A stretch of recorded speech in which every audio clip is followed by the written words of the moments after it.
రేపేమి జరుగుతుందో ఇవాళ దేవుడు నీకు చెప్పే అవసరం ఉండదు. రేపటిలోకి దేవుడు నీతో పాటు వస్తాడు కనుక రేపటి సంగతి రేపే చెబుతాడు, ఇవాళ సంగతి ఇవాళ చెబుతాడు. నా ప్రసంగాంశానికి రావడం కొరకు ఈ మాటలు చెబుతున్నాను.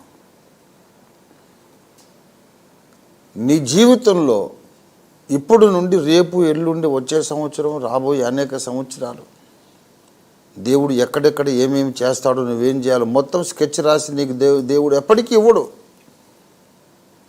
అలా ఇచ్చేసేస్తే విశ్వాస యాత్రే కాదు అది. దేవుణ్ణి నమ్ముతూ నడవడం ఇంకేమున్నది? ముందే స్కెచ్ అంతా రాశాడు, నీకు ఇచ్చాడు. ఆ రోడ్ మ్యాప్ ప్రకారం ఇప్పుడు ఇటు ఈ టర్నింగ్ తీసుకోవాలి, ఈ అనుభవం వస్తుంది, ఇలా స్ట్రేట్గా వెళ్తే ఈ అనుభవం వస్తుంది. మొత్తం రోడ్ మ్యాప్ స్కెచ్ అంతా నీకు ఉందనుకో, ఇంకా విశ్వాసంతో నడిచింది ఏమున్నది బాబు? నీ నడక విశ్వాసంతో నడవాలి, దేవునితో నడక విశ్వాసంతో నడవాలి. కనుక నెక్స్ట్ మూమెంట్ ఏం జరుగుతుందో నీకు తెలియకుండానే ఉండాలి. అప్పుడే విశ్వాసం అనేది పనిచేస్తుంది. నెక్స్ట్ మూమెంట్ ఏం జరుగుతుందో నీకు తెలియకుండా ఉన్నప్పుడే కదా నువ్వు విశ్వసించాల్సి వస్తుంది.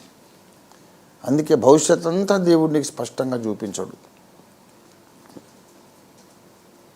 ఒక మాట చెప్పాడు, ఆయన్ని నమ్మి అడుగేసి తర్వాత ఏమవుద్దు తర్వాత చెప్తాడు ఆయన.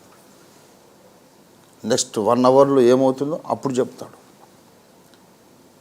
గంటకొకసారి ఏమేం కావాలో ఎప్పటికప్పుడు ఏ గంటకు ఆ గంటే చెబుతాడు. కనుక దేవుని వెనక వదిలేసి నువ్వు వెళ్ళడానికి అవకాశం ఉండదు. దేవుని వెంట పెట్టుకుని నడవాలి, దేవునితో కలిసే నడవాలి. అప్పుడు ఎవ్రీ మూమెంట్ ఎప్పటికి కావాల్సిన గైడెన్స్ అప్పటికి వచ్చేస్తుంది. నాకు ఇప్పుడు ఇన్ని సంవత్సరాల అనుభవం అది. అప్పటికప్పుడు దేవుడు చెప్పి చేయించడమే. నేను ముందు రాసుకున్నది ఏది ఒక్క ప్రసంగమైనా లేదు. నేను సేవలోకి రాకముందు ఒక అంతలావు 200 పేజెస్ సింగిల్ రూల్డ్ నోట్బుక్లో ప్రసంగాలు రాసుకున్నాను. మెయిన్ టైటిల్, దాని ఏమంటారు, cross references, different points of the message, conclusion. అలాగా మా ఇంటికి పాత పేపర్లు కొనుక్కోవడానికి చిత్తు కాగితాలు కొంటాడే వాడు వస్తే మా అక్కయ్యలు అది ఏంటో తెలియక, వాళ్ళకి తెలియదు కదా నేను ప్రసంగికుడిగా ప్రిపేర్ అవుతున్నానని వాళ్ళకేం తెలుసు, తెలీదు. తమ్ముడు చిన్నోండి కదా, వాళ్ళు ఎత్తుకున్నోండి కదా, నా మీద అంత పెద్ద దృష్టే ఉంటుంది వాళ్ళకి. బాబా వాడు చిన్నోడు లేండి ఆయన దృష్టే. ఇప్పటికీ నాకు 62 ఏళ్ళు వచ్చినా వాళ్ళు ఎత్తుకున్నాడు. మరి వాళ్ళకంటే పెద్దోడు కాదు, ఢిల్లీకి రాజైన తల్లి కొడుకే. అలాగా వాళ్ళకి తెలీదు. నేను రాసుకున్న 200 పేజెస్ సింగిల్ రూల్డ్ నోట్బుక్లో ప్రసంగం అవుట్లైన్స్ అది ఆ పేపర్లోకి అమ్మేశారు. చాలా బాధపడ్డాను. మా అమ్మ చనిపోయినప్పుడు ఎంత బాధపడ్డా అంత బాధపడ్డా. ప్రార్థన చేశాను, ఎందుకు బాధపడుతున్నాను యేసయ్య, నేను రాసుకున్న ప్రసంగాలు అని వెళ్ళిపోయినాయి అని ఎప్పుడు నవ్వు వస్తుంది. అప్పుడు చాలా ఏడ్చేశాను. యేసుప్రభు ఏమన్నారంటే, పర్వాలేదు, ఎందుకు ఎందుకు ఏంటి బాధ ఏంటి ప్రభా, నేను కష్టపడి చేసిన పరిశోధన అన్నీ అక్కడ రాసుకున్నాను, వాళ్ళు అమ్మేశారు అక్కోళ్ళు, తెలియదు అంటే. ఏం అమ్మలేదు, ఎక్కడికి పోలేదు అన్నాడు. అవునా, దొరకలేదు నేను పెట్టిన చోటది, అక్కడ లేదులే కానీ ఎక్కడికి పోలేదు అన్నాడు యేసయ్య. అవునా తండ్రి, మరి ఎక్కడుంది అంటే, అవన్నీ నేను నీ గుండెల మీద రాసేసానులే. నువ్వు బుక్లో రాస్తున్నప్పుడు నా వ్రేలుతో నీ గుండెల మీద అవే అక్షరాలు నేను రాశా. వాస్తవం ఏంటంటే, నేను ఏది నీ గుండెల మీద రాస్తున్నానో అదే పేపర్ మీద రాయాలని నీకు అనిపించింది. It is an effect. The cause is that I was writing that message on your heart with my finger. That is the cause. You are inspired to write the same letters on a paper. Let the paper go, but the message will not go from your heart. యేసై చెప్పిన పాఠం. నేను అప్పుడు full time సేవకుడిని కాదు. అప్పుడు దేవుడు చెప్పి నీ గుండెల్లో నేను రాశాను, నువ్వు పోయి చెప్పన్న ప్రసంగమే ఆ 2 రేపుల ప్రసంగం, 2 మానభంగాల ప్రసంగం. డ్యూటెరానమీ 22వ అధ్యాయం నుంచి నేను చెప్పాను కదా, మొన్న ఆదివారం చెప్పారు. అప్పటి నుండి యేసయ్యతో నడుస్తూ ఉన్నాను నేను.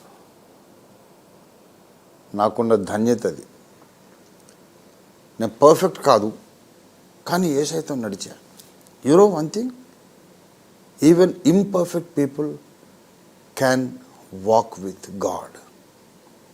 God is not looking for perfect people to walk with Him.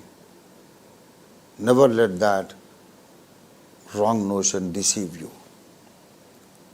కొంతమంది దేవుడిని చాలా హెచ్చించినట్టు మాట్లాడేసి ఏమంటారంటే, పరిపూర్ణులైన వారితోనే దేవుడు నడుస్తాడు. నువ్వు దేవునితో నడవడం ఇష్టపడుతున్నావా, నువ్వు లోపము లేకుండా ఉండాలి అని చెప్పి. అదో పెద్ద పరిచయులు అండి. క్రైస్తవుల్లో చాలామంది పుల్పిట్ మీద బోల్డ్ మంది పరిచయులు ఉన్నారు. కృపలో జీవించేవాడు ఉండాలి పుల్పిట్లో. ఈ మాట కూడా చెప్తున్న బోధకులందరికీ. యోహాను, యాకోబు, యోహాను అన్నదమ్ములు, జెబెదయి కుమారులు అండి, యాకోబు, యోహాను. వాళ్ళిద్దరు సొంత అన్నదమ్ములు. వాళ్ళు చాలా జెలట్స్ అన్నమాట. on fire for God. They are very strict people, uncompromising people about righteousness and obedience. కొంచెం తేడా వస్తే చంపేసేంత కోపం వస్తుంది. ఎందుకంటే వాళ్ళు తప్పు చేయరు, ఇంకోటి తప్పు చేస్తే క్షమించరు. ఒకసారి ఒక గ్రామం దగ్గరికి వస్తే వాళ్ళ ప్రభువుని చేర్చుకోలేదు. తండ్రి, ఏలియా చేసినట్టుగా ఆకాశం నుండి అగ్ని దిగి వచ్చి వీరిని దహించినట్టు మేము ఆజ్ఞాపించడం మీకు ఇష్టమా? అది ఆయన చేసుకోలేడు, వీళ్ళు చేస్తారంట. వాళ్ళని కాల్చేసేయాలని కూడా యేసయ్య అనిస్తాడు ఒక మాట. అంజూరపు చెట్టును శపించినట్టు ఈ గ్రామం దహించబడును కాక ఆయన చెప్పలేడు. వీళ్ళు వచ్చి ఆయనతో చెప్తున్నారు, నేను చేర్చుకోలేదు వీళ్ళని, నేను దహించేస్తాను ఏలియాలాగా. అందుకే పరలోక రాజ్యం తాళపు చెవులు వాళ్ళకి ఇవ్వాల, పేతుడికి ఇచ్చాడు. ఓసారి బొంకినవాడు, యేసు అంటే ఎవరు ఎరగని అన్నాడు, నీళ్ళ మీద నడవబోయి మళ్ళీ మునిగిపోయినోడు ఆయనకి ఇచ్చాడు. వీడే కరెక్ట్ నాకని. ఎందుకు తెలుసా? ఎన్నడూ మునగనోడు, ఎన్నడూ బొంకనివాడు వాడికి కనుక తాళపు చెవి ఇస్తే ఎవరెవరు అవిధేయులు వాళ్ళందరినీ కాల్ చేస్తూ పోతుంటారు. సంఘం మిగలదు, మొత్తం బూడిద మిగులుతుంది. People who are over righteous cannot be good pastors. You take down this statement. People who are over righteous, అతినీతి మంతులు మంచి సంఘ కాపరులు కాలేరు. They can be good Pharisees but not good pastors. కొంతమంది ఇక చాలా మాకంటే నీతిమంతుడు, కెరూబులు కూడా వేస్ట్ అండి మా ముందు. మేము కదా అసలు నీతికి మేము ప్రతీకలం, నీతికి నిర్వచనం నేనే కదా, పర్ఫెక్ట్ నేను అనుకున్నంత భక్తి గర్వం ఉన్నోళ్ళు సంఘ కాపరులుగా ప్రసంగ పీఠికల మీద ఉంటారు. అట్లాంటి సంఘాన్ని నేను చచ్చినా పోను. ఎందుకంటే అంత స్ట్రిక్ట్ మేధావి కాబట్టి, నేనేదన్నా చిన్న తప్పు చేస్తే కనికరము లేని తీర్పు తీరుస్తాడు, నన్ను నాశనానికి పంపుతాడు. ఏలియా చేసినట్టు అగ్ని దిగి వచ్చి వీడిని దహించును కాక అంటాడు. అదే పేతురైతే అలాగన్నాడు, నువ్వు బొంకేవ తమ్ముడు, ఒకప్పుడు నేను ఇలాగే బలహీనపడ్డాను, పర్లేదులే మళ్ళా యేసయ్య నిన్ను క్షమించి మళ్ళీ వాడుకుంటాడు, పశ్చాత్తాపపడు అని ఎంకరేజ్ చేస్తాడు.